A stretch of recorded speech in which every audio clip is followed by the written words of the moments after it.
been raised It around was our business the more than whole $300 time. in those days. Oh, yeah. Who knows? Well, weren't there Ben's a 6 horrible people swearer. involved? I thought they paid The 7. guy that had the IGA So I still didn't, passed away. yeah, Yeah. I didn't try to make mine servers, one of them became one anyway, I guess the Sean? other one. Was y'all Warrior, there and I from- networked right when I from was the beginning? 14, and really setting up our Was software. Terry Holmes in on it? Maybe, he might have been Might the have been sixth, Holmes. he might have been the sixth I don't victim. know, they're different, aren't they? Victor, 6 Each victim. one. And you have a daughter, don't you? Yeah, she's 14, 15. That's gonna be great. We got 1 minute. Okay. Okay. And I get to do my favorite thing. I All get right. to slam on this.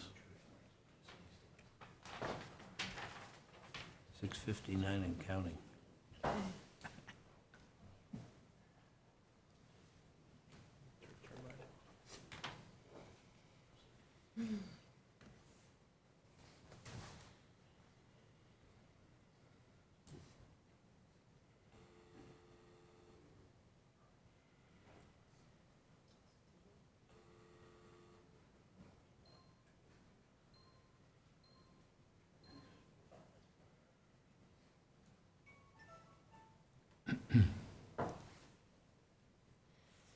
It's my favorite part. The November 7th, 2019 meeting of the St. Charles County Board of Zoning Adjustment is hereby called to order. Please stand for Pledge of Allegiance. There we got it. I pledge allegiance to the flag of the United States of America and to the republic for which it stands, one nation, under God, indivisible, with liberty and justice for all.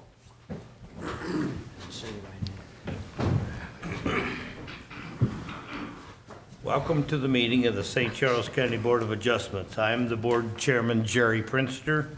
The duties of this board include hearings, requests to vary the zoning requirements, to provide relief where the conditions of a property prevent development consistent with the intent or purposes of the applicable zoning regulations, and to render decisions on appeals from an action of the Director of the Division of Planning and Zoning when it has been alleged that a permit has been incorrectly issued or denied, or when it is alleged that there is an error in any requirement, decision, or determination made by the Director of the Division of Planning and Zoning.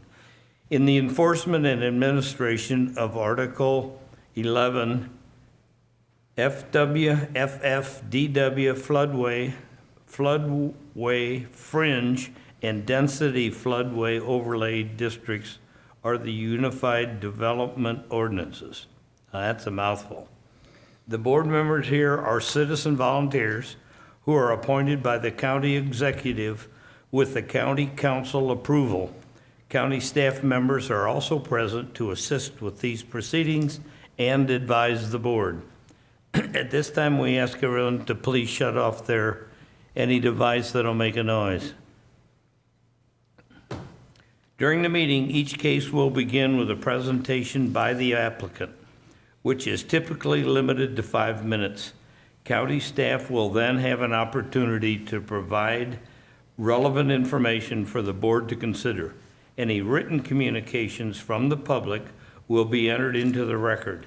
The board will then take public testimony relevant to whether or not granting of the requested variances or reversing the director's determination or decision appealed would be appropriate.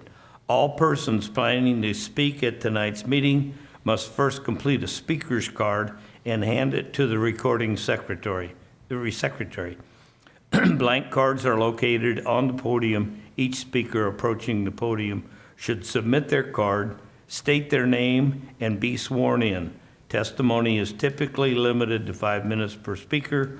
Once testimony has concluded, I will close the public hearing and no further input from the audience will be taken. A board member will move to approve the application so that discussion and a vote may then take place. As required by county ordinance, at least 4 of the 5 board members must vote in the affirmative for a variance request to be approved or for the director's determination or decision on appeal to be reversed. If the variance request is approved or the director's decision or determination is reversed, the applicant may proceed after the proper permits have been issued. Any decision by the Board of Zoning Adjustments may be appealed to the county council within 14 working days after notification of the Board of Zoning Adjustments decision has been mailed. The Unified Development Ordinance and zoning maps for St. Charles County are hereby entered into the record. Please read this, let's see, okay, I hereby open this public hearing. Secretary, would you read the first variance request? Variance request for 1865 Highway C, application VAR 19-05, owner Dardine Realty Company, applicant Civil Engineering Design Consultants. The variance requested. A request to vary section 405.355.B.2 of the ordinances of St. Charles County to allow for the replacement of the Dardine Hunting Club Boathouse to be constructed at 11.76 feet below the base flood elevation rather than at 1 foot above the base flood elevation in accordance with section 405.375 property zoning, A, agricultural district with floodway and floodway fringe overlay district, parcel area approximately 782 acres, location approximately 2,125 feet north of the intersection of Highway B and Highway C, a mile south of the Mississippi River, Council District 6. Is the property owner, applicant, or representative here to speak on this application? Yes, sir. Did you get a speaker's card, please?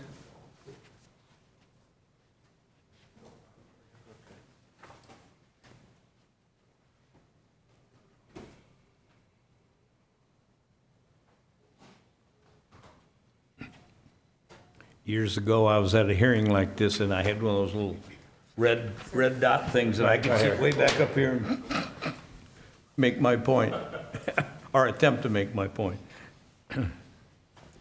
Yes, good evening. Please raise your right hand. Yes, sir. You swear to tell the truth, the whole truth, and nothing but the truth, so help you God. I do. Thank you. Please state your name. My name is Art Bond, and I'm with Bond Architects, and I'm one of the owners of Dardine Hunt Okay. Club. We are before you tonight with a request for a replacement of our boathouse, which was destroyed in the flood this past summer. I just wanted to illustrate that the footprint is going within essentially the same original footprint of the old boathouse, which had stood since I believe it was early 60s. And our request to have the base floor level 11 feet lower is because we flood the fields in the fall and bring that up to almost grade level. It's about 2.5 feet lower than our floor elevation. And if we had to raise it up, we could not access the boats that come into the boat dock portion. And they nest in there basically under cover during the fall season. We do have a second floor on this structure that will be approximately, I believe it's 6 feet above the base mean, the flood elevation. Yes, that's what your information says. We do have a caretaker on the property, and he has been instructed in the past to open all doors to allow flood to move through. And that's what we do in the clubhouse condition currently, with garage doors at either end, so the water flows through freely. That really is the essence of Okay. my presentation. Would staff like to provide any information? Staff is considering this to be a commercial building because it is part of the Duck Club. And as such, it is allowed to put its, the floodproofing activities that you're referencing, with the opening the doors and the opening, all of that. That is an allowed wet floodproofing condition for the structure. Also, the bottom floor is all made out of concrete, is that correct? Yes, sir, it is. Yeah, it's real thick. It'll be poured in place. Yeah, it's steel reinforced and all that good stuff, so Yes. it should be pretty well flood resistant.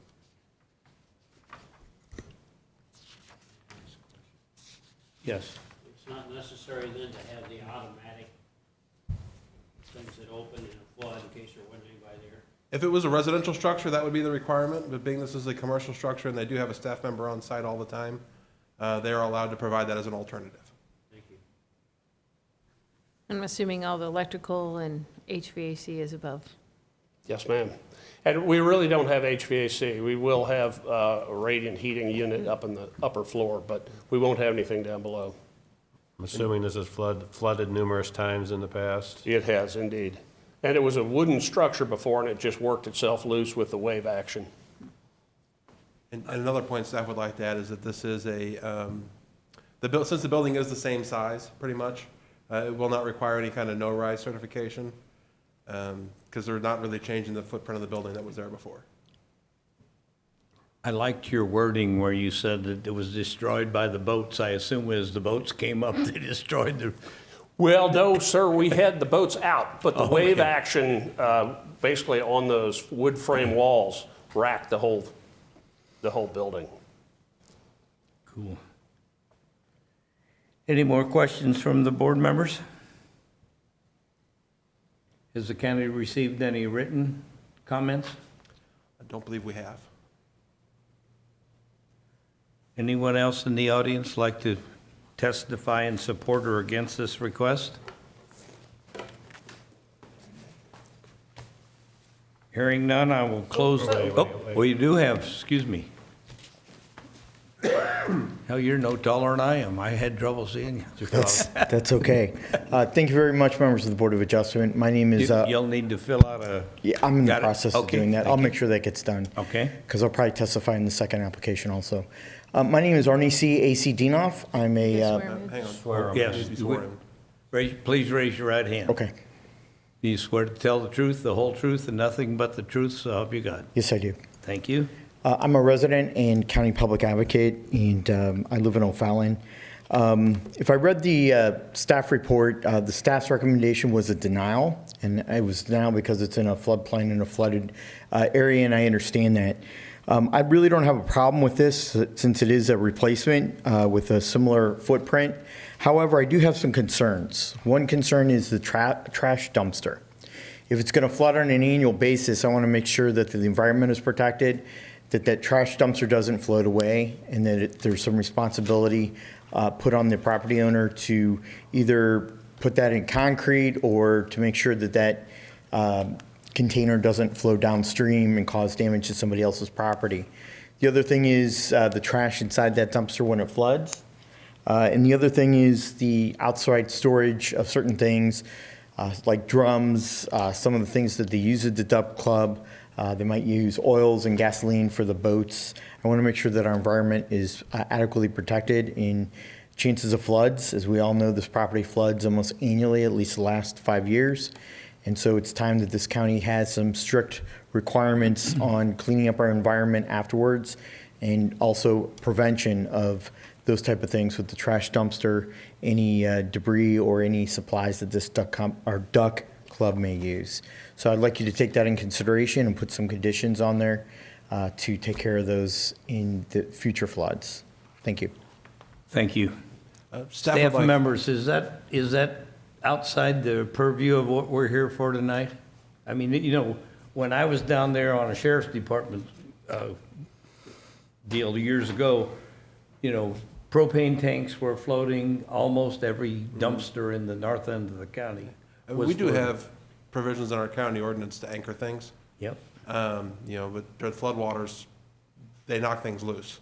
It's a matter of velocity and mass, moving things around. So, but we do require everybody to get everything anchored down after the flood event. But staff would also like to clarify, staff did not make a recommendation for approval or denial. We just stated that if you choose to approve, we recommend 2 conditions. Robert, did you want to add to that? To go back to your questions, with typical variances, we have certain specific criteria that we use, but variances that are in the flood zone in dealing with flooding, there are additional considerations that are in your memo. For instance, the board should also consider the following items as they're more specific to variances in the special flood hazard area.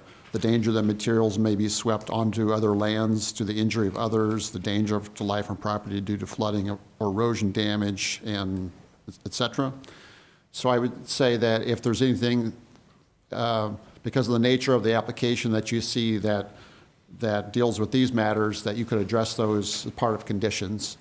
For instance, if, as part of this boathouse, if there had been a propane tank that was going to be built at grade, you could ensure that one of the conditions would be that it be anchored or tied down to prevent it from floating away. I have not seen anything about a dumpster in terms of this application, but I wanted to clarify that. Mark, you looked like you wanted to add something. No, I just definitely take a look at those items that you guys should be considering for this request, and then add conditions if you feel necessary. Is there anything else on the property that is loose and floated away during the last flood? No, we don't have a dumpster at the boathouse location. There is one at the other end of the property on an elevated platform, and there also is a diesel tank that is on an elevated platform as well. What- Oh, I'm sorry. Were they flooded this year? They were dry. Okay. They were up on the mound back behind the residence, which is on the east end of the property. Were there any things that floated onto your property? Yes, there was quite a bit of debris. And we lost a couple of robo-ducks, but that was about the extent Oh, of that. that's not too bad. No. Okay, any other questions from the board? Thank you. You may be seated. And you've received no written comments for or against? That's correct, sir. Okay. Let's see, I'm going through, I got a new sheet today. Given no additional comments, since I didn't mean to overlook that gentleman, I will close the public hearing. May I have a motion to approve for variance VAR 19-5? Motion to approve with the staff recommendations. The variance applies to this structure only, and the structure would still be required to meet all other applicable St. Charles County ordinances. Do I hear a second? Second. Any other discussion from the board members? John? Word yea or nay? Yay. Ms. Vicki? Yes. Mr. Desane? Yes. Yes. And yes, also from the chair. So that is approved. Thank you for your time. Thanks for coming in. How'd the season go this year? We hope. Okay. I just got back from a bad one in South Dakota. We were waiting in water knee deep where we usually hunt. All right, let's see what we got coming up here, Mr. Secretary. Just a second. Mister, yeah. Oh, I can't say that, can I? Gotta be politically correct. BZA Appeal ZAP 19-01, Appeal of Director's Decision for 233 Lakeview Drive. Application ZAP 19-01, owner Thomas P. Adams, applicant Sudarth and Kaur LLC. Appeal request, an appeal of the Planning and Zoning Division Director's determination that a residence has sustained substantial damage. Property zoning, A, agricultural district with floodway and floodway fringe overlay district, parcel area, 0.66 acres, location in the Carmill Wood Acres subdivision, 500 feet south of the Mississippi River, Council District 6. Is the property owner, applicant, or representative here to speak on this application? I am a representative. Okay, have you filled out a speaker's did. card? Okay. I Identify your name, please. My name is Andrew Core. I'm a member of Suddarth and Core. We're a law firm that have been retained by Mr. Adams. Mr. Adams is present, some neighbors are present, and the contractor who gave a bid with regard to the repair of the property, one of the contractors. Swear him in. Oh, thought I did that, okay. Do you swear to tell the truth, the whole truth, and nothing but the truth, so help you God? I do. All right. Now repeat what you just said. So, I don't remember exactly what I said, but I'm an attorney. I'm a member of the firm of Suddarth and Core. My name is Andrew Core. I've been retained by Mr. Adams with regard to him wanting to move back in his house. Mr. Adams is present, one of the contractors who gave a bid with regard to repairs, and two neighbors are present who I'm pretty sure are going to tell you that they'd like Mr. Adams to get to move in his house too. I have some documentation, some of which the county may have seen before, some of which the county hasn't seen before. I think I've appeared in front of the board one time many years ago, so I'm not sure exactly what the procedures are. I have an appraisal showing the value of the property at $165,000. I don't know that the board has that. I don't know how you would like me to present that to the board. Can I give it to somebody? Yes, you can bring it up here, please. Thank you.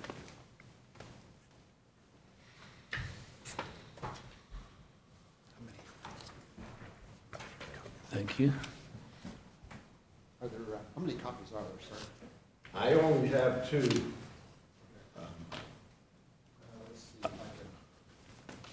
There's a photocopy. Yeah, I'll be happy to let you make some copies. Do you need them right this second? Because obviously I can't do that and you can't do that. Well, he can take this one and run copies while you're doing your presentation. Wow. Yeah, I don't either. Yeah, I won't have access to a copy machine here. Oh, okay. Well, we'll just pass it around. And I wasn't aware that I was supposed to bring 1, 2, 3, or 7 copies, so I apologize for that. If you guys would like to have a minute or two to review the one copy I brought for you, then I'll proceed after that. Do you want to take a look at this while they're looking at that? Sure. Yeah.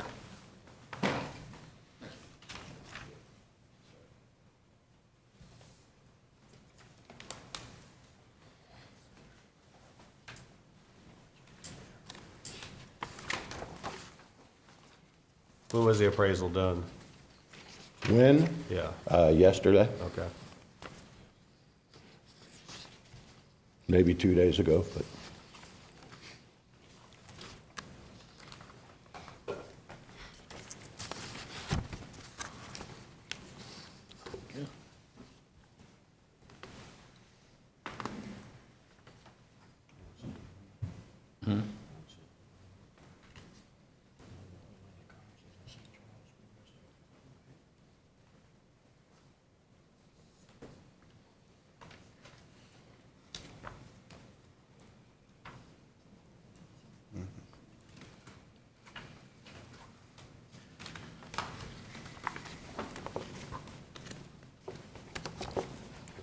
So what he's saying in this appraisal, if I'm catching it pretty quickly, is that this appraisal was done prior to the damage. I can read This that would be the value of the property before the damage, correct? That's right. as if it weren't flooded at all. I gave up my copy, so. And the comps weren't flooded, they were just regular comps. Correct. If I may, Sure. I just want to sort of refocus. The decision, or this item, the standard of review of the board for this particular item is when it is alleged that there is an error in any requirement, decision, or determination made by the Director of Division of Planning and Zoning. One of the items that these guys did look into was an appraisal. So the appraisal was not submitted at the time. I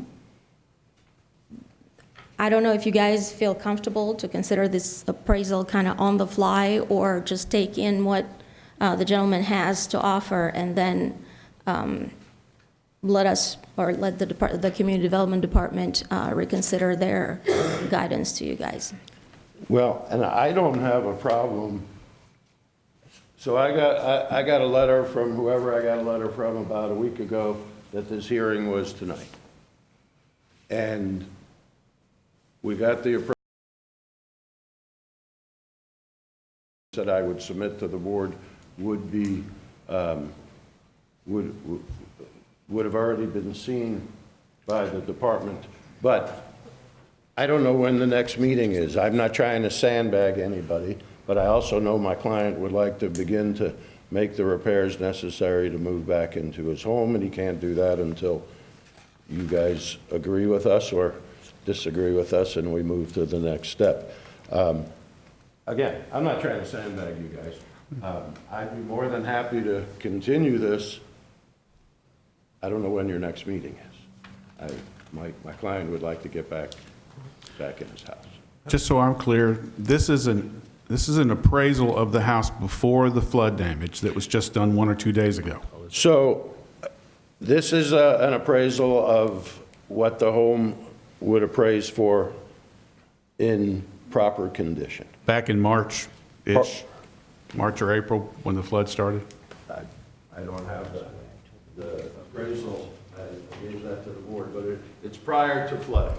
And one of the issues is that why we can't get a permit to fix the home and move back in is because there's a claim that the damage is more than 50% of the structure, okay? So if our appraisal is correct, which is more than the assessor's appraisal, then the damages under almost any argument is less than 50%, which will allow my client to repair his home and move back in.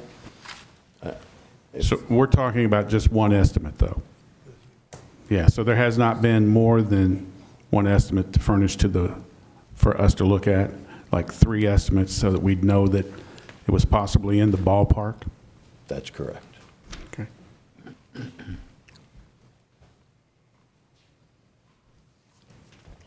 Okay, sir, I have a question for you on this appraisal. When the appraiser was told to do this appraisal, what was his instructions in terms of what he was to appraise?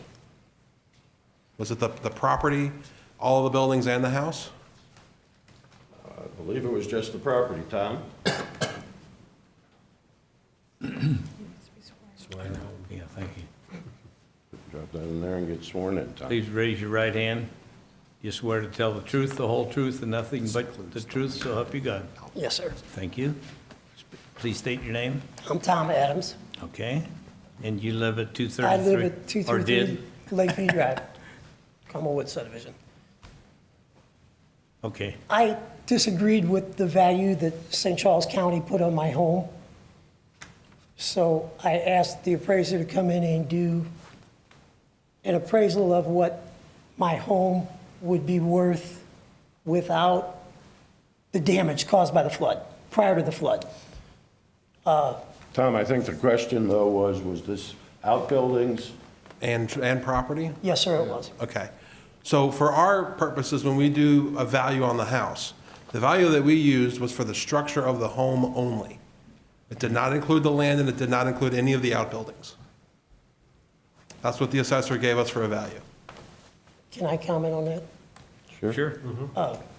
The appraiser, when he come out, I asked him about the home and the buildings. He said the buildings and carport were a very small part of it. The home is what he was mostly evaluating and everything. But prior to this, St. Charles County made me combine my lots with my buildings and carports and everything, so I could never sell the carports without the value of the house. I would think that my total property is worth what it is because it's a combination of things, not just the house. Because you can't sell a house without the buildings and the other property going with it. So in the guidelines that FEMA provides us to do damage review, we are instructed specifically to use only the home's value. And then we take the damage based upon their guidelines that they provide us in the multiple-page document that you guys have in your packet that specifically calls out, there's this much water in the house, there's this much damage to this system. And then we enter that information into the damage estimator, the substantial damage estimator that FEMA provides us. We enter in all the information about the building, and it spits out a value. So that's where our numbers come from. So if I may make a quick comment, the value of your land isn't going to change. Land is staying. So we're talking about the value of the structure. Yes, sir, and I still believe that the value of my home is significantly more than what St. Charles County is giving me credit for. So we also have repair estimates that are very different than what St. Charles County has come up with to rebuild this home. We have a gentleman from Sullivan Contracting who estimates the major part of the repair to the home to be $31,995. We have two different electric bids, one of $8,900, one of $3,800. We're going to take the $3,800 bid. We have flooring estimate of $5,465.37. The numbers supplied to us by the planning department had flooring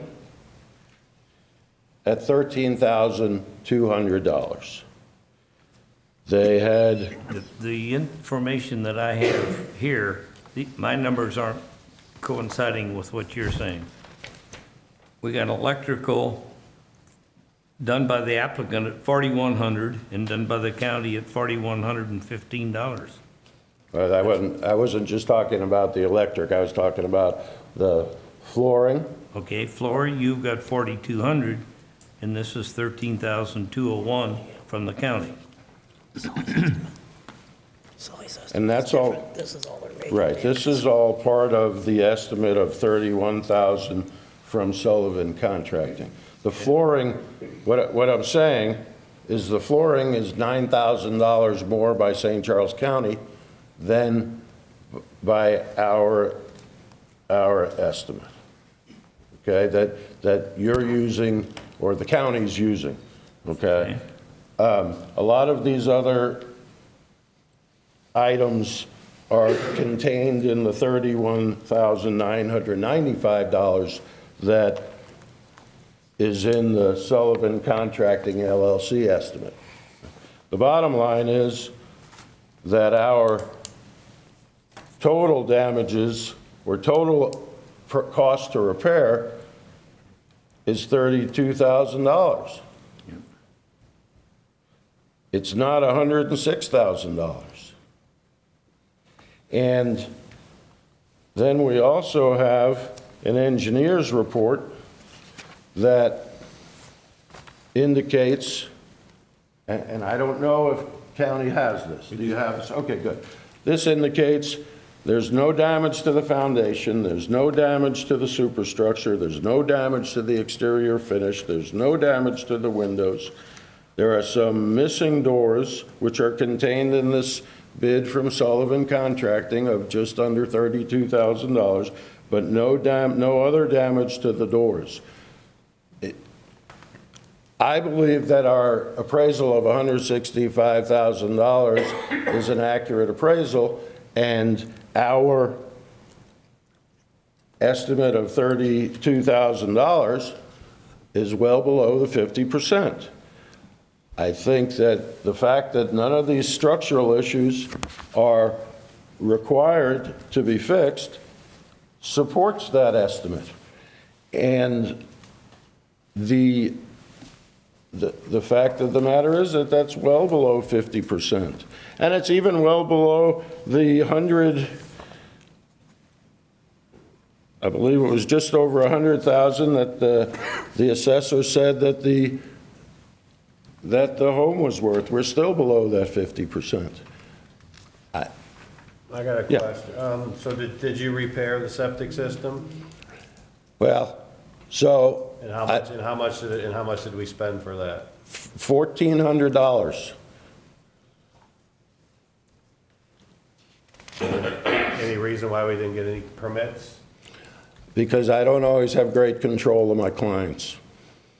He thought that, Quiet that question? you can, yes. Sir, I was digging up the tank to expose it, to have it pumped and everything, and I was doing it myself to save money. And I busted the side of the tank in. Then I weighed the cost of having it pumped, and the inspection fees were $400, and to have it pumped was $100. I dug the tank out and had a brand-new, updated, brand-new tank delivered to my house, and I hooked it up myself. And I had that done. I was digging the tank up on Friday. I had a piece of equipment rented. I put the tank back in on Monday and went on with it. Has it been inspected since then? No, sir, it has not. But I do have pictures of everything I did to be exactly what I believed was correct and proper. So- Mr. Adams realized, I believe, that he probably jumped the gun a little bit, and we were waiting to appear before you all to begin any further repairs, assuming that you allow us to do that. Are these pictures that we're looking at taken by Connie, was it Verdi? Yes, sir. Those are all taken on behalf of the county? Yes, sir. Appears to me to be some pretty significant foundation cracks throughout the whole basement. And we're saying now, we're hearing that there's no structural problems. That doesn't seem to coincide with the pictures that we have. Sir, if I might, I recognize this is on page 2 of my structural engineer's report. I have observed, I recognize that some cracks are present in the foundation for the basement and the garage, and all appear aged, not fresh, and would be expected with development in recent months due to flooding. Additionally, spray urethane foam applied along the cracks, blah, blah, blah, but it basically says that this is not Anything gonna hurt my structural. house. I mean, show me even a brand-new home where there's not cracks in the foundation. And it's nothing new, and throughout this, it talks about how this house has been, what I would say is meticulously maintained. Print it online, 'cause I remember reading it. Yeah, she sent it to us in a separate email. I remember reading. How long have you lived there? 96. So you've been through, I'm assuming it's flooded multiple times? No, sir, my house has never had, when I've owned it, I mean, it's been in my yard and around my house, but never in my house other than 2008, at which time is when I made all the significant repairs, which don't reflect in the assessment the county has at the 101,000. In 2008, I basically rebuilt my whole house. St. Charles County let me. So, to me, my house is not 30 years old, it's 12 years old.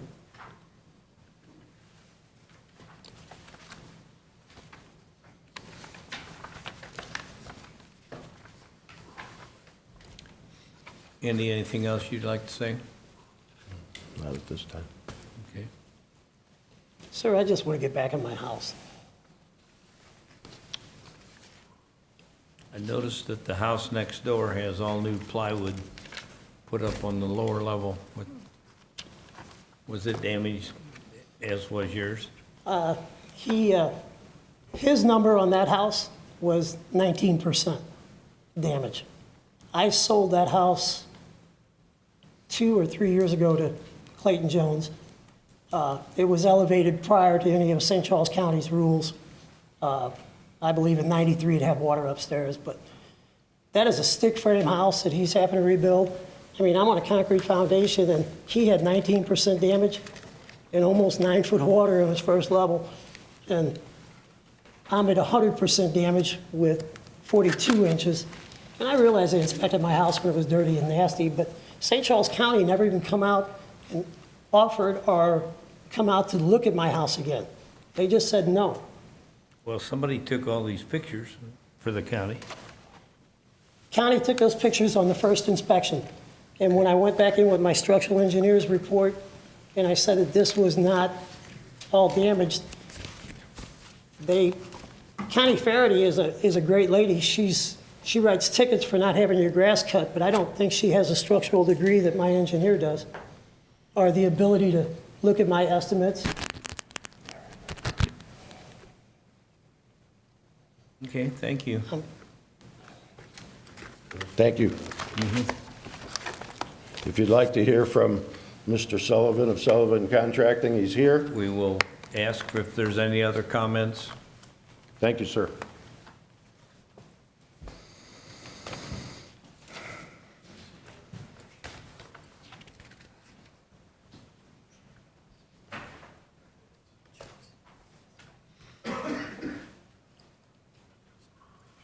Do you folks wish to make comments while the public hearing portion is open?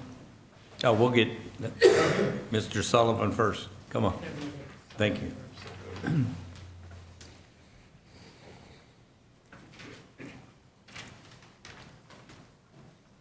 Yeah, I know, I gotta swear him in.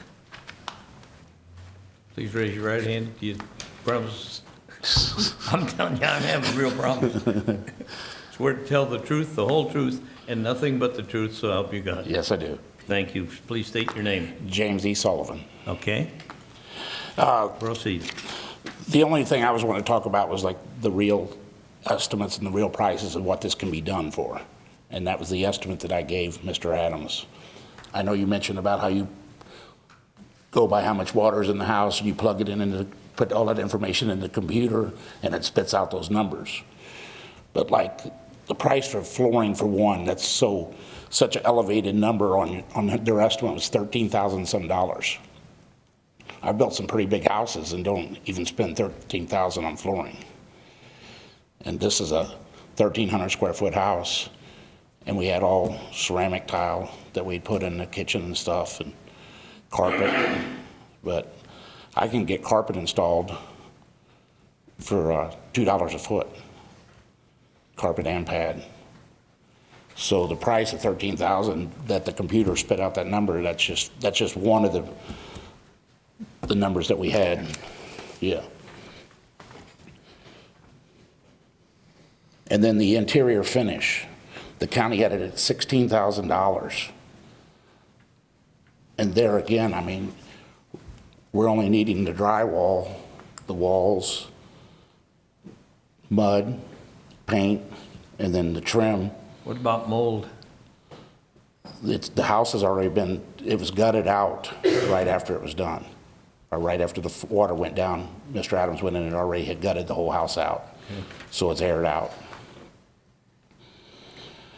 But what we're the numbers, the bid that I gave are actually what it would cost to get to do this work. The cabinets, the carpenter labor, those are realistic numbers that I can do this every day to anybody's house.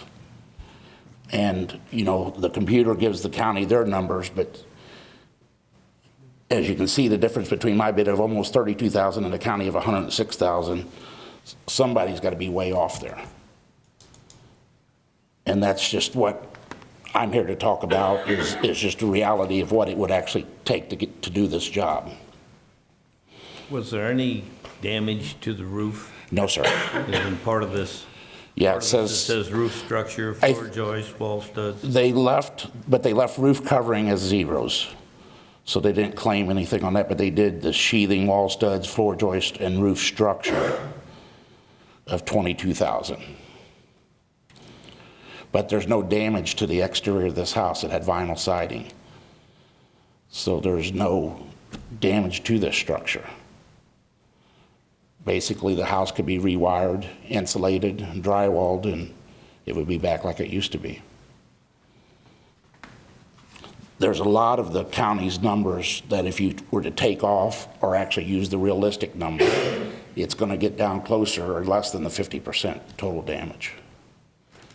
That seems to be the problem. They're stuck on that 50%. But So that's what the ordinance, you're right, correct. But at the same time, those numbers are just way fluctuated. Can I ask the county a question? I see here that it was requested that there be 3 estimates. When was that requested of them? Did they have adequate time to get the 3 estimates? That request was made of them during our appeal meeting that we had in the office in August, I believe it was. So, So back in August. Okay. August 13th, 2019.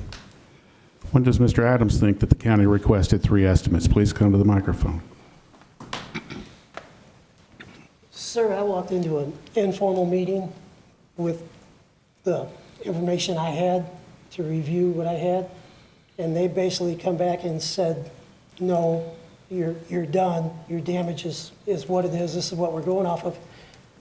I was never offered the opportunity to have 3 bids, and that, I mean, it was an informal meeting, I don't have proof of that, but it would be simple for me to go out and get 2 or 3 more bids to make this work.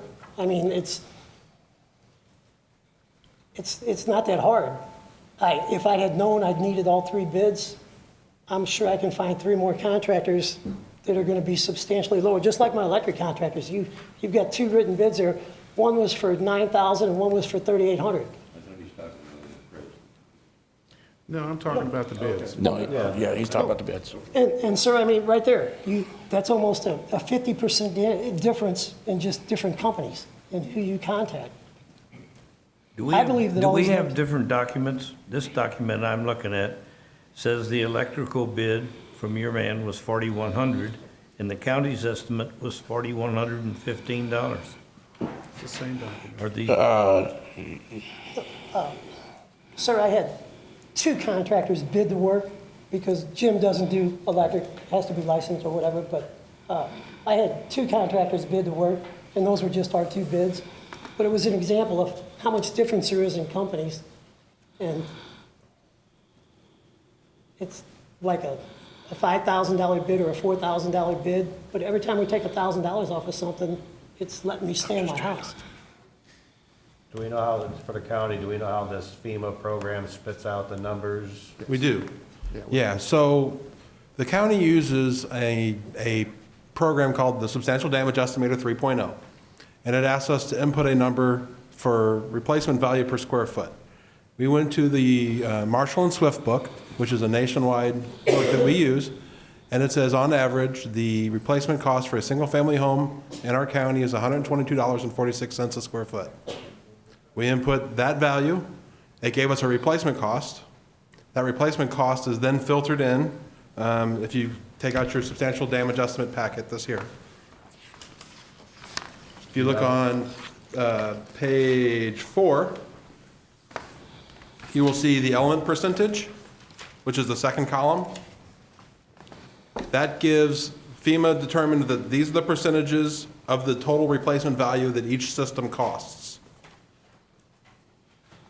Okay?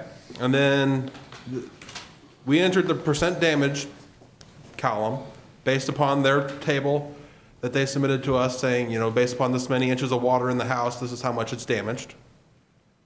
So it then takes our percentage times the element cost and gives us a damage value.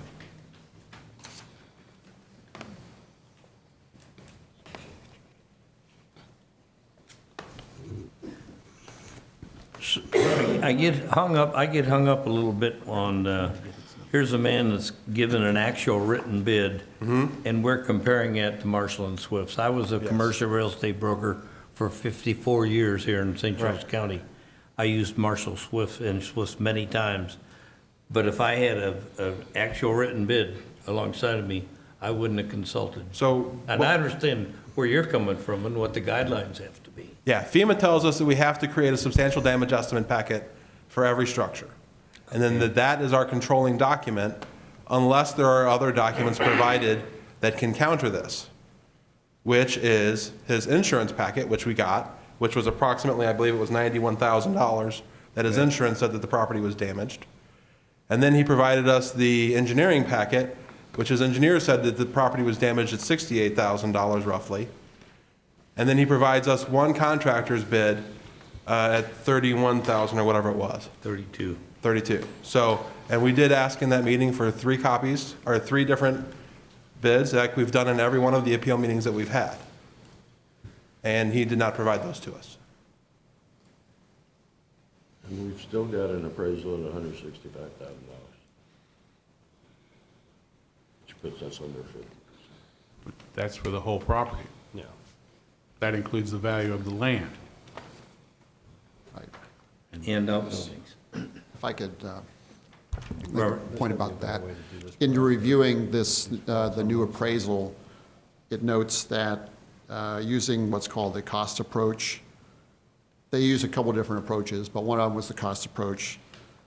They figured that $254,047 was the total value of everything, including the buildings, the outbuildings, the land, et cetera. And they had a breakdown, and they show that the house was about 60% of that value. So if you take $254,047, and 60% of that is $99,000, which means that I read this to mean that the house itself, just the house, is worth $99,000, which is interesting because the county's own assessor was $100,000 and $100,123. So it's about $1,000 difference between the two. I mean, that would be my reading of the appraisal that we just saw. Thank you. Excuse me. Go ahead. If you use that number, I was about to ask that question, thank you, because the county's going pretty close. You know. Then, of course, our percentage is what? Still 50. Say that again, We please. have the damage by Yeah. Marshall Swift, or can we use estimates or what? I mean, Marshall Swift and Yeah. put the studs and everything all over again, siding, et cetera. Yeah, that's replacement costs, and then Marshall is, The entire thing. right. But is there a way to look at Marshall Swift for what he intends to do now that the structure's okay supposedly? So what we're determining with our damage assessment is the actual damage to the structure. We're not determining replacement cost and repair cost. We're determining damage to the structure. So what loss occurred? That's what we're determining.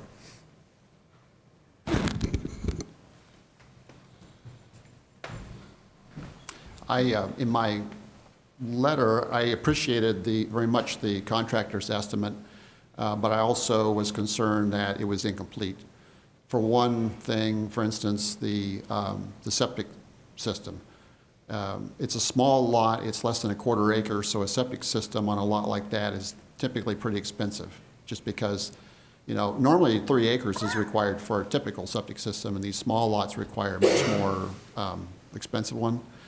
I would be very surprised. I find it really not possible that the septic system could be replaced for $1,400. I mean, the cost is normally like $10,000, $12,000. The smaller lots, I've seen them as high as $25,000. So I would be very surprised at $1,400. But those are some concerns we had with the repair estimate for $31,000. But even if we use the $14,000, which I don't believe is accurate, and we add that to, so we add $1,200 to the $32,000, we're still under, the county's 102, the appraiser's 165, we're still under 50%. Sir, can I ask just a question about the septic? Sure. Every house out in that subdivision, for as long as I've lived there, which since '93, the tanks are 4 foot underground. The fields have been there forever. what did water over the top in this particular flood do to damage my septic system, as opposed to the 30 years that existed prior to this? Well, they fill in with sludge in your fields, for one thing. Well, sir, that's happened every year for 30 years, and St. Charles County has never had an issue with it. And now all of a sudden, it's gonna make me tear my house down or raise it up or whatever. And it's still gonna go underwater again and again. I just don't see the damage to my system being caused by everybody else. It's less than 50%, pump your tank out and go on with your life. What's the county gonna require to get, if they come out and inspect his $1,400 repair, what are they gonna do to check to make sure everything's up to standards? It's, the inspections are required to be conducted by, for these septic systems, required to be inspected by a licensed third-party inspector who has specific training for septic systems, the installation. And that was communicated in writing to the applicant. Is that prior to getting an occupancy permit? Yes, yeah.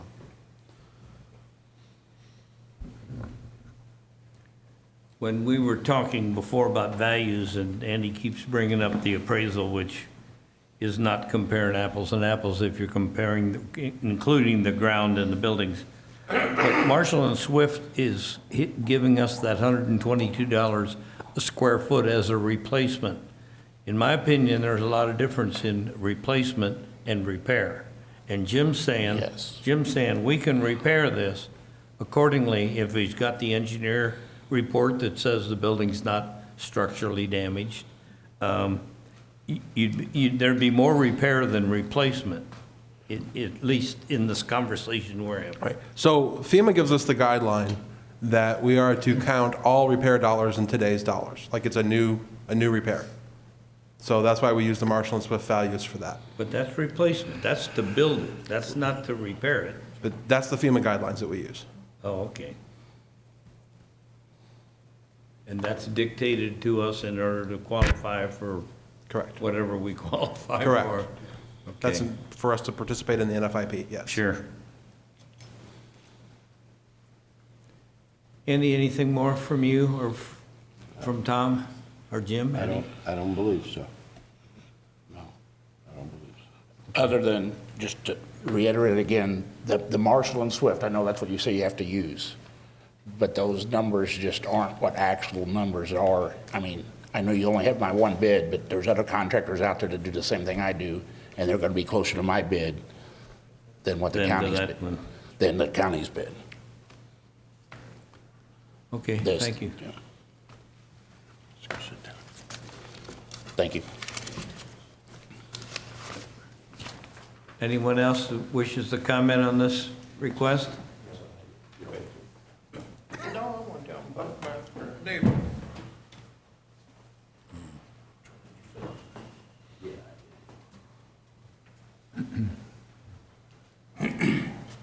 I'm not going to forget to swear you in. Do you promise to tell the truth, the whole truth, and nothing but the truth? So help you God. I do. Please state your name. Charles Lepanic, okay? And I don't know about the numbers and all that, but I live right across from Tom Adams. He is noted as Turkey, and he has helped out the neighborhood like you would not believe during the flood, and even when there is not a flood. He's got equipment that he comes around, help people load up trucks or whatever got to be moved and all that. I know this has nothing to do with his issue about raising the house, but I can testify that he keeps his yard and his place looking super fine. I was down there today. And if you would come and walk into his house right now, you couldn't believe how nice it is. It's all fixed up. I mean, yes, he has some drywall insulation issues that he got to put up, but other than that, the floor, the appliances, the bathrooms, the shower, the bedroom, it's all fixed up. It's livable. Let's put it that way, you know. And I don't know. I just think that he did everything that he can to keep his house and his vicinity that he owns looking good and everything. Okay, thank you. Okay, Appreciate it. yeah. Any other comments?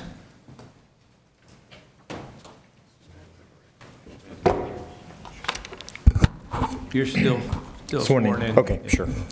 My name is Arnie C. A.C. Dienoff, County Public Advocate and resident of the county. My sympathies go out to this resident, but we have to cut some of our losses here. We know that the flood is going to keep coming due to upstream construction, Army Corps of Engineers redesigning the Mississippi River. We know that this is going to be a problem in the next decade. There seems to be a lot of numbers all over the place. One thing that I'd like to throw up, if both parties are agreeable, is to see if you would do a 60-day or a 2-month table of this project to let him get 2 other contractors to come in to see if they're apples to apples or if it's apples to oranges. But I really have a problem with one contractor. One contractor really doesn't tell the fair story in this case. Also, I don't think that the county should anymore no skipping of corners. Your whole responsibility as a board to go above the administrative approval process is to ensure the public health, safety, and welfare. And that includes the homeowners and his family. And I think that that's very important and it shouldn't be lost here. Now, we have a county strict septic ordinance, and its purpose is to protect neighborhoods and to protect well water. So I know he's trying to cut corners and save money, and I understand that. But when it comes to the septic system, you either got to do it right or you shouldn't do it at all. We have an inspector who's very strict in compliance of the county ordinance. And if she finds out that you cut corners or didn't do it according to the specified code, you're going to have to pull it out and redo it. So I really have some problems that there was not a permit that was gotten from community development in terms of that. That's a real concern. Our professional staff, we pay a lot of money. You pay probably over $1 million of the professional community development staff and the inspectors. I put a lot of value. They've been to a lot of code compliance meetings. A lot of training goes into their background. They've been trained on the software that the county uses.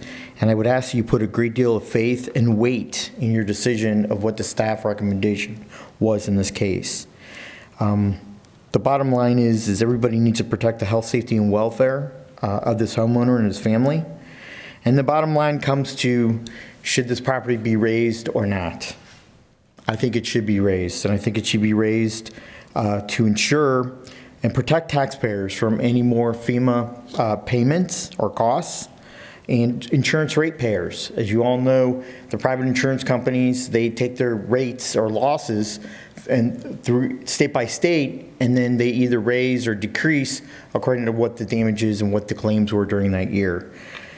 So I think to prohibit this from happening year after year or every other year, I would ask that you either table this for 60 days to let them get 2 other verified estimates from certified contractors, or that you deny this request and support the professional staff and the recommendation. I would hate for the county and the other taxpayers to lose the FEMA accreditation, and that would really cut off the insurance for everybody if the county lost our FEMA accreditation. Those are my comments, and if anybody has any questions, I'll be more than happy to answer them. Thank you. Thank you. Robert? Thank you. A couple of points I wanted to make. First, there was mention of the house next door that was 19% damaged. Actually, I have the substantial damage estimate before me for the house next door. It was 32.5%. And one of the reasons I feel like it wasn't 50% damage or more was because the finished floor is raised. What's down below is a parking area. It's a garage. And I feel like if the dwelling level was down below, I believe it very high chance of that being damaged 50% or more. Second, there's a photograph that, I don't know if we can, Can we have the, there we go. thank you. This photograph is taken on the interior of the house in July, and you'll see that the floor, this is not tile on the floor, this is wood subflooring, and you can see in the photograph that there's the floor is a little bit wavy. You look at those studs, those, when you look closely at the photograph and you look at the studs on the outside wall, they certainly, to me, look like there's damage to them. I can't imagine, I don't understand the report that there's zero damage to the superstructure. That doesn't make sense to me when I look at this photograph. There was testimony tonight that the interior has been refinished. If that's the case, if it's been refinished since July, that's been done without permits. I would note that the appraisal that you have, if it was just done within the last couple of days, and if the interior has been improved, that would be reflected, I believe, in the appraisal. So I don't know if that's a fair, really, comparison to what it was like in July when we took these photographs and documented the damage at that time. So the damage occurred sometime between March and July during that flood event, and the water went, the water, I don't know how long it remained in the structure, but structures in this area, it was for several weeks or more. There were some structures that were underwater for a couple of months. FEMA in their documentation says if the water is X number of feet deep, this is the percentage damage that you use for those elements. You'll see in this photograph that the high water mark is a little over 41 inches deep on that first floor level. So we use that high water mark to help inform us and to input into our calculations in terms of the percentage of damage. Again, FEMA tells us that if there's more than X number of inches in the water on that first finished floor, these are the percentage damages that you use, and so that's what we came up with. In all fairness, there should be an opportunity for property owners to provide alternative numbers, and we feel that that's only fair. One way you can do that is to provide appraisal from a licensed appraiser. If the applicants would like this to be taken into consideration, honestly, I would need more time to review it and to advise you so that you could make your own determination. I think I would need more time to review it than, honestly, on the fly. Also, if there was any other documents that were received tonight, I wasn't quite sure exactly what was submitted here tonight in terms of other documentation, but if that's the case, I would feel more comfortable having, again, more time to help advise you on, so that you can make your own decision on that. Those are some of the points that I wanted to provide to you. Define more time. Well, be honest, I don't like the idea of delaying decision because I know that the homeowner needs this to be finalized, a decision one way or the other. But on the other hand, when we get new information on the night of the meeting, to me, it would be, we really need some time, several days. Normally, we meet once a month.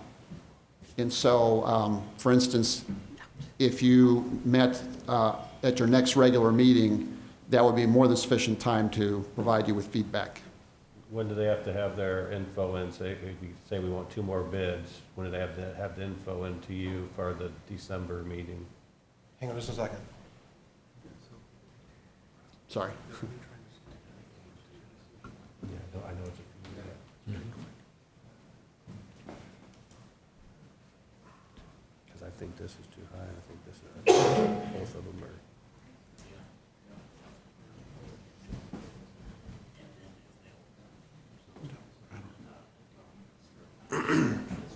We were just discussing a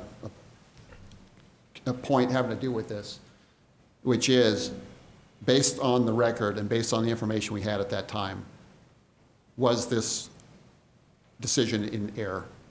Really what we're doing here tonight with this new information, it's almost like we're starting over again, starting from a new point.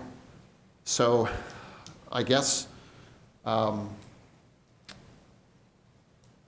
really, the appeal is whether or not the decision that we made based on the information we had at that time was correct or not under the county's ordinances. So you're saying new information that has come out should not be taken into consideration?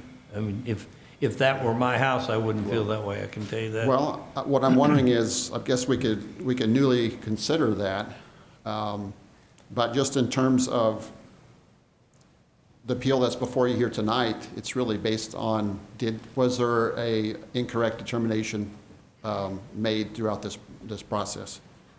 So there's nothing saying that they can't come back to us tomorrow with a new appraisal and new bids, and we can't reconsider this decision that is substantially damaged. We can reconsider that. But the question tonight is whether the director made an error in his decision based upon the information that we had at that time. And that's what I think they were pointing out earlier. Andy, do you have something? I was just going to say that I think that we have shown that the decision that was made was an error based on the information they had, not just because we brought this appraisal in. We have different bids that they were shown for individual parts of this repair. The picture that was up there before, I'm just a dumb lawyer, okay? But. You said that. Pardon me? I said you said it. Well, you were thinking it, so. But the fact of the matter is that those studs didn't look damaged to me. That flooring didn't look damaged to me. This gentleman wasn't talking about tile going in without a permit since the flood. He's talking about the way the house was kept before.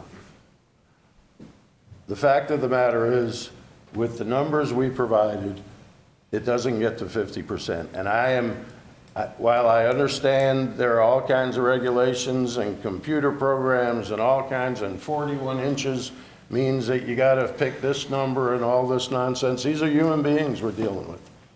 And this is a home that's going to cost $32,000 to get back to where it was.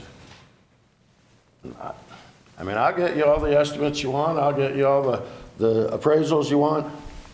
If you only have a meeting once a month, though, I'm going to be in Florida in December, I'm pretty sure, when you have your meeting, which Gotta is have gonna your prejudice priorities. my client. Show these pictures.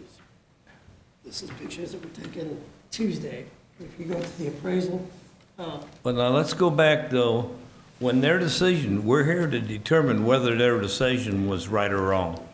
And if those pictures were taken Tuesday, they didn't have that information when they came to the conclusion that they came to. So from my perspective, that's irrelevant in what we're deciding here tonight. And I think Mark's point was correct. Again, I'm just sort of thinking out loud here. You know, there's nothing, if you get additional information that you want the director to review, then you come in and you say, hey, here's new information that we think will make Tom's deal fly like we want it to. Then you can do that. You can do that tomorrow. Well, and my only concern about that is if you make a decision, you know, if this gets passed, that's one thing. But if you make a decision, then we have to exercise against us, okay? If you make one in our favor, we're happy, we're done, okay? If you make a decision against us, we have no choice but to file the next level of appeal. And I'm not trying to sound threatening. Oh, I understand. That's not my No. intention. I'm just. We do this once a month, remember? Oh, right. And I'm just worried about procedurally that, yeah, earlier I said, I don't remember whose comment it was, that, you know, give us a little time. I'll get you all the estimates you want. I'll get you all the appraisals you want. But I know that he wants to get in his house. I know that he wants to get, you know, the work done. Well, we can be sympathetic with that, but we still have guidelines that we have to adhere to, as well you know. I understand. I understand. So, I mean, when's your next meeting, assuming you're offering that? December what? Fourth, fifth, sixth, seventh. Yeah, it's the first Thursday of the month, which would be the 5th. So you got to put off Florida. I mean, that's pretty simple. You're a funny guy. You tell my wife, you call her. No, I had a condo in Florida once. Mr. Meyer, if they submit a new appeal, would the county go out and relook at the property to see if any of these numbers are what we put in the program is what's gonna stay? For the percentages of what's damaged? Well, again, we're looking at the condition as it was in July, just after it was, after the damage.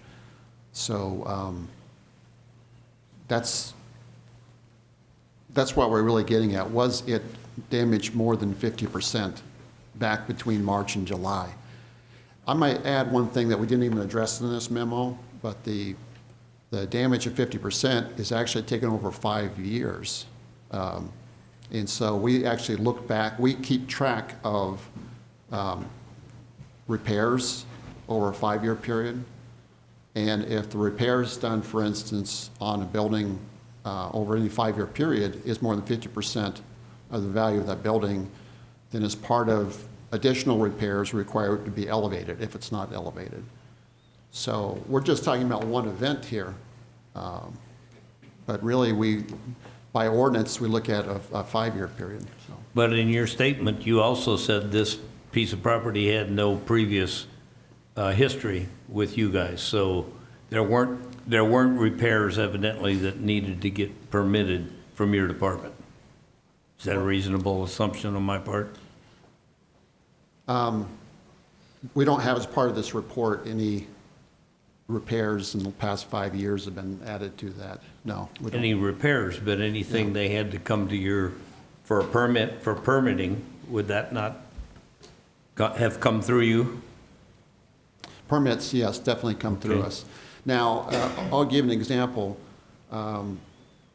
Someone, if a substantial damage estimate, let's just say it comes in at 48%, which has happened before. And 2 years down the road, they have to put on a new roof, shingles, replacement of shingles.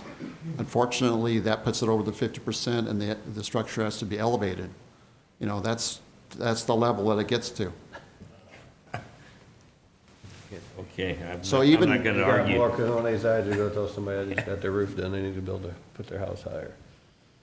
But that's the level that we adhere to the FEMA requirements for.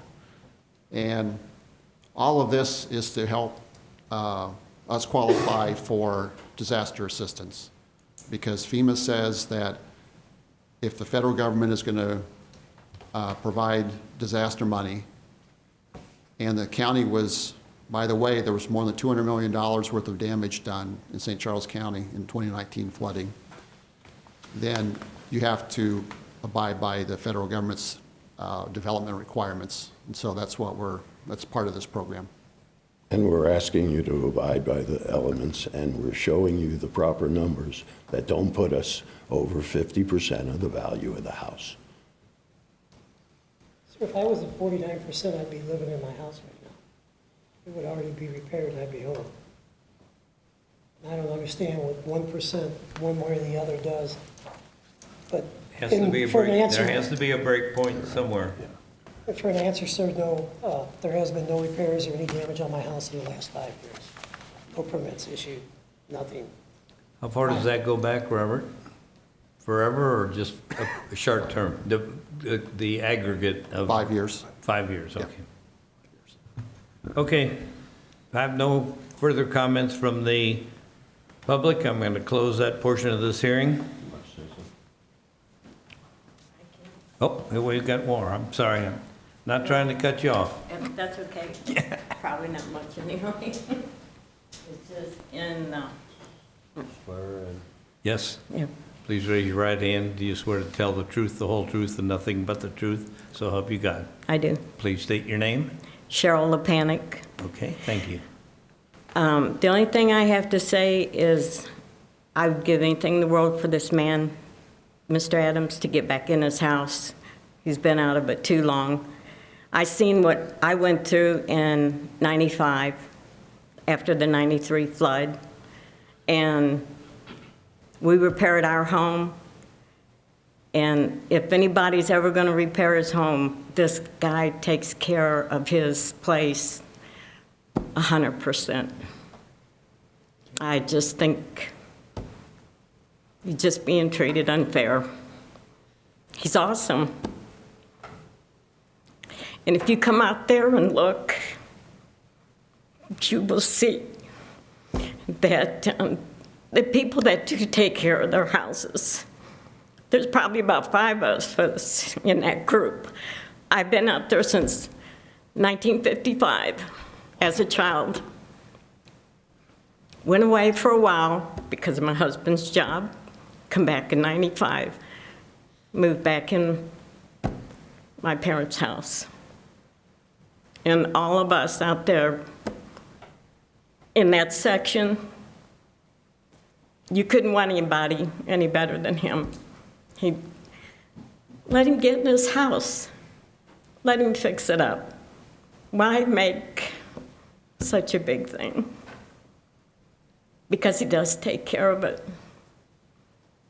Thank you. He's a good person. Thank you very much. Okay, can I hear a motion?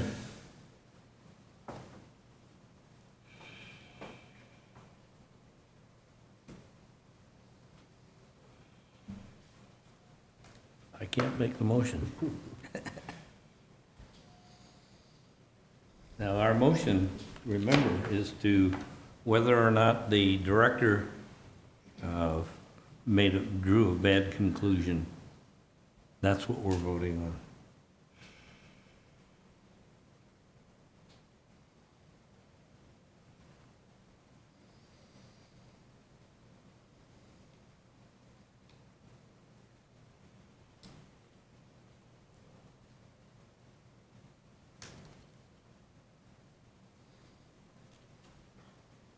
It'll be a long night if we don't get a motion.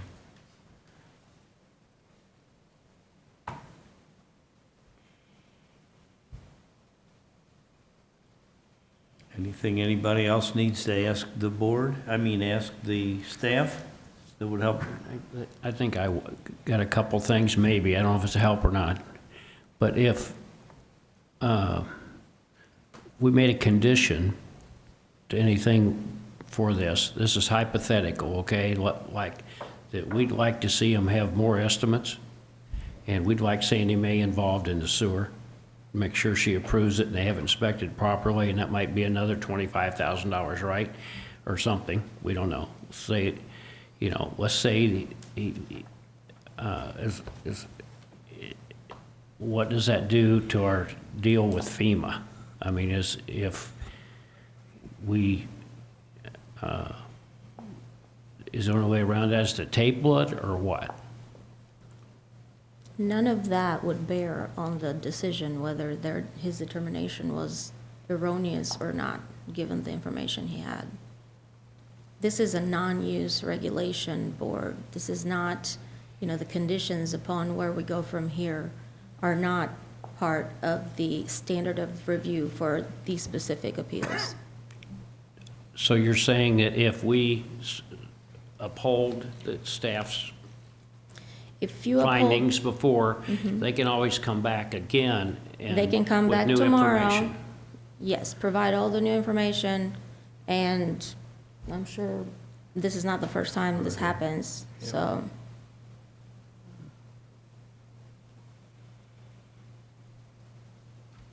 So our motion is to, I'm not making it right now, but our motion would be that the Planning and Zoning Division's director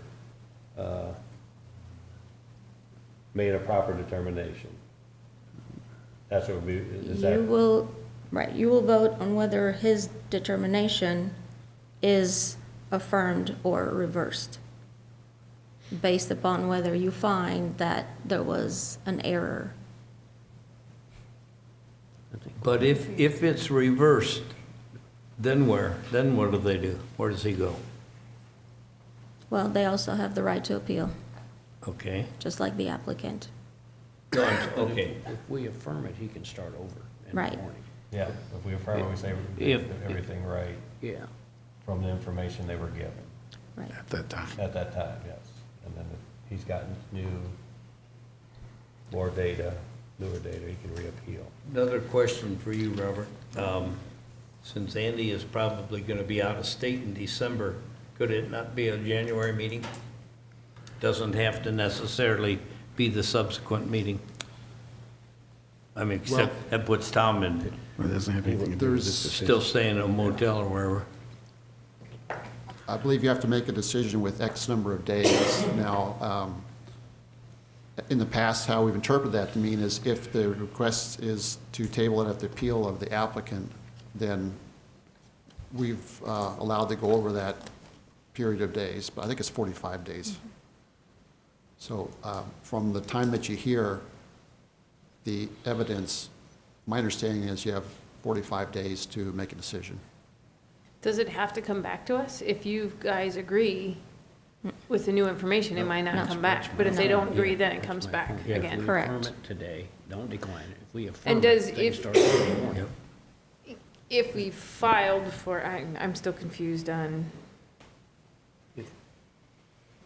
does it do anything to the FEMA if, He said no. no, I mean, there's no, no, I mean, to our program, does it hurt our program if, does FEMA come back and if you, what happens if you turned all of these rules? Wouldn't FEMA come back and say, you guys are no longer in the program? I mean, is there, So there's a potential if we allow a substantially damaged structure to be rebuilt in the floodplain, that we could potentially be in risk of losing our FEMA accreditation. Out of the 3,500 structures that you inspected during this flood, what percentage? Are substantially damaged? Yeah, what percentage were the estimates overturned? None of them.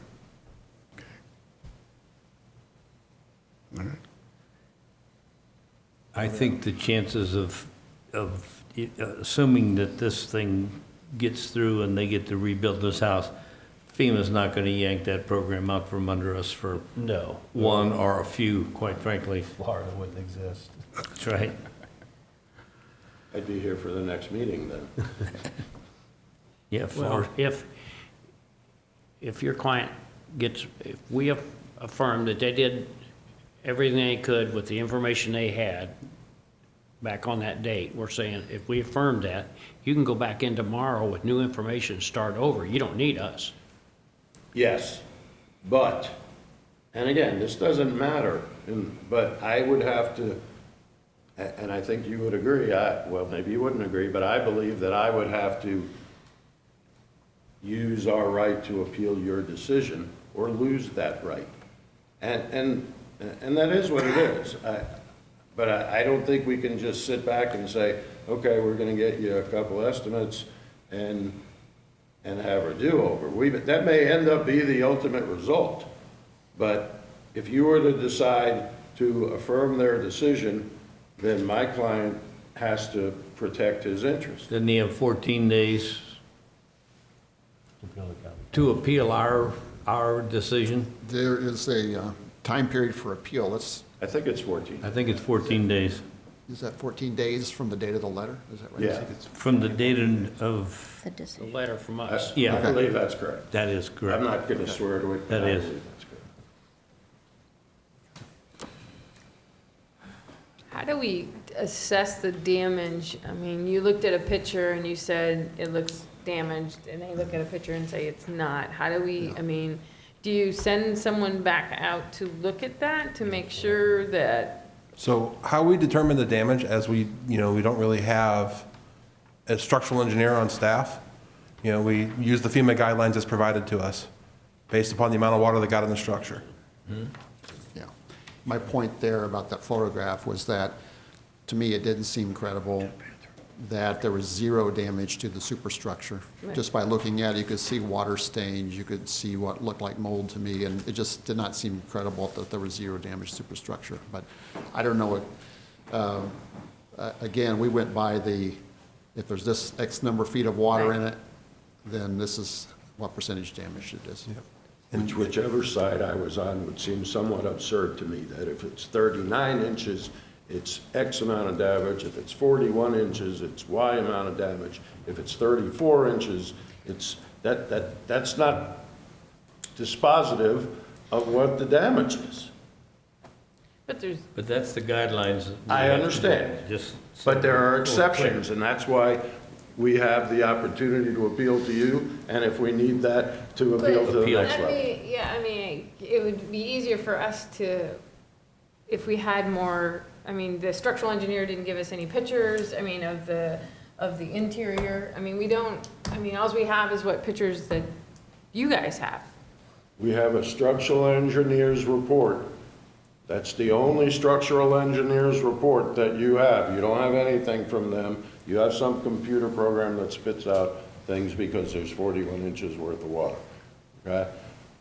We have a picture. I don't know that any of these people were ever out there.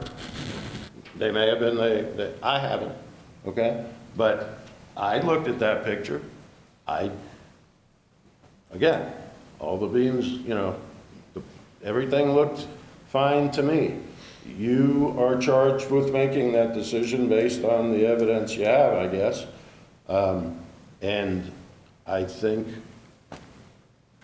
you know, I think we've shown numbers, whether we have the 3 estimates they want or not, that would indicate that we ought to be able to get back in the house and fix it. Don't they have to get a permit, I mean, to be able to do these, so you would Yep. see if, Right. okay. Yeah, we can't just go in there and put, you know, we're not supposed to anyway. I'm still looking for a motion. Because our public hearing has been closed, so, Should I sit down? yeah, please. Fair enough.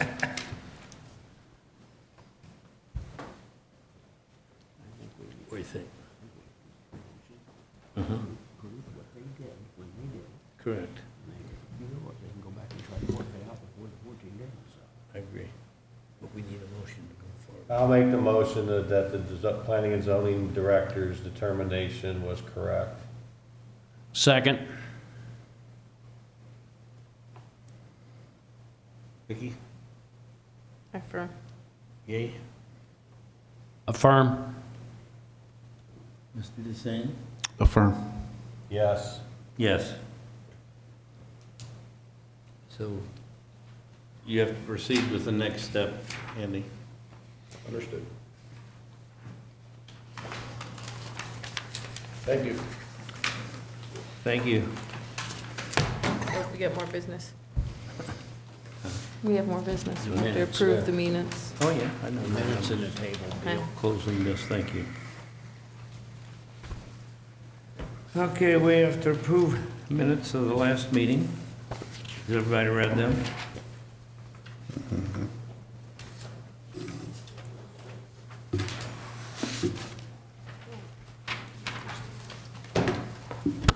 I just had it there.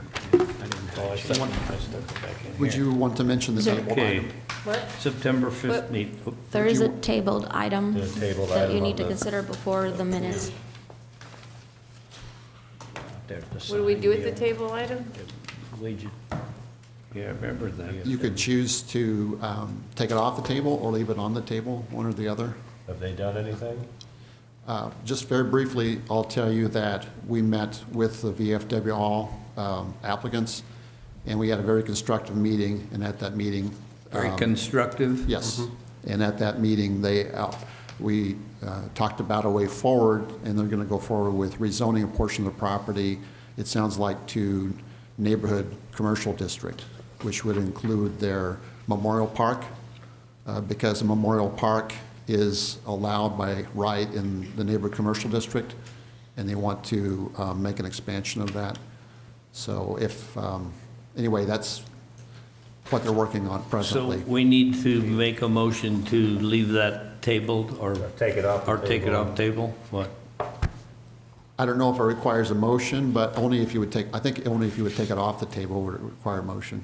I think otherwise it That just makes remains sense to me. tabled. Wait a minute. These are your rules of order.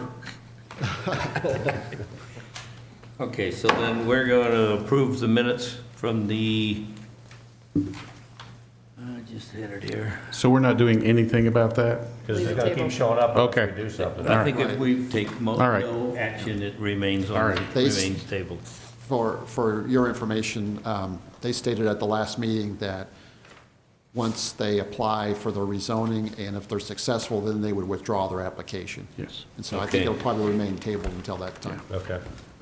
And I think they kind of tabled that for that rezoning thing at Mark's suggestion last time. Okay, we're going to approve the September, what is it, September 5th meeting minutes? Do I hear a motion? So moved. Second. I think I'm just, all in favor? Aye. Nays, like sign, okay. Motion to adjourn. Second. All in favor? Aye. All right.